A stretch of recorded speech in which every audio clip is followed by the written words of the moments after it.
Hello students, we are here to discuss the basic concepts of error analysis. First of all, let's talk about a cube. The total surface area of a cube is 6L square. So if there is an error in L, suppose the error is delta L. So due to the error, the length measurement instead of L, it is L plus delta L. So area will be A plus delta A. So A plus delta A is 6 into L plus delta L whole square. So if you subtract these two, then delta A is 6 into L plus delta L whole square minus L square. So that is 6 into 2L delta L.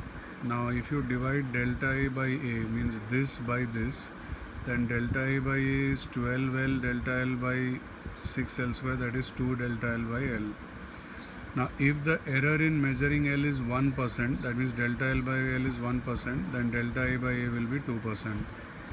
You will also notice one interesting thing, that area is 6L square, 6 is a constant and the power of L is 2. So it's coming 2 delta L by L. So what is the importance of this 2? It is the power of L, right? So the first answer, error in area, is 2%. Now volume of a cube is L cube. So if there is an error in L, it will be L plus delta L. Volume will be V plus delta V. So if you subtract these two, delta V will be L plus delta L whole cube minus L cube. So after expansion, it's coming 3L square delta L plus 3L into delta L whole square. That is 3L square delta L. Now delta V by V is coming 3 into delta L by L. So if the error in measuring L is 1%, so delta L by L is 1%, then delta V by V will be 3%. Once again, you will notice one thing, that the power of L is 3 and the error in volume, it is having a 3 in front. So now what we are going to do is that we will, one important thing I wanted to tell you, that this error which we are talking about is usually considered very small error. That's why delta L whole square I have ignored it. That's why in the next step delta L whole square was not there. Now one important thing I wanted to tell you, that we can actually make this whole thing into a formula. What is that? Suppose there is a quantity P that is constant into A to the power X into B to the power Y into C to the power Z. So the error in P, delta P by P, it will be modulus X into delta A by A plus modulus Y into delta B by B plus modulus Z into delta C by C. Now why this modulus is there? First of all, why are we doing this topic error analysis? What is the reason?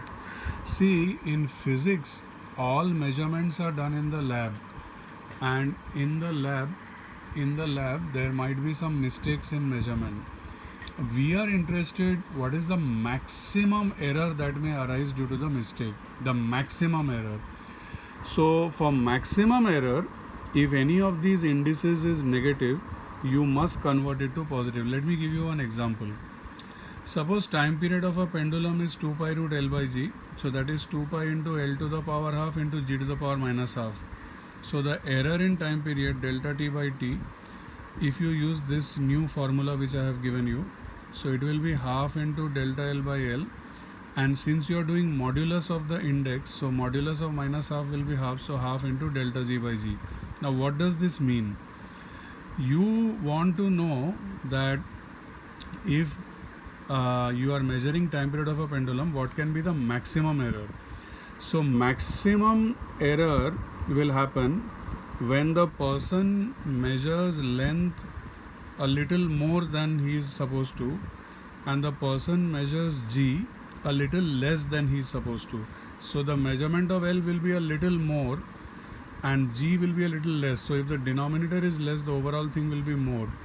So the variation of L and G is not running parallel. Like if L is a bit more and G is a bit less, then only the overall time period will be maximum.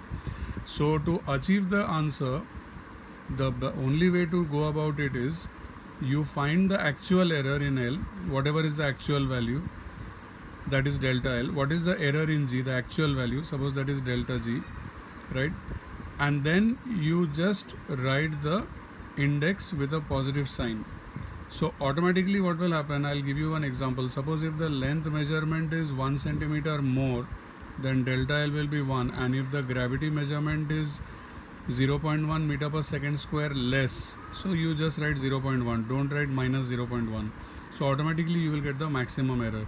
So please remember, the purpose of this topic is to find the maximum error that may arise due to a faulty measurement in the lab, and for that purpose only all the indices we have to take modulus.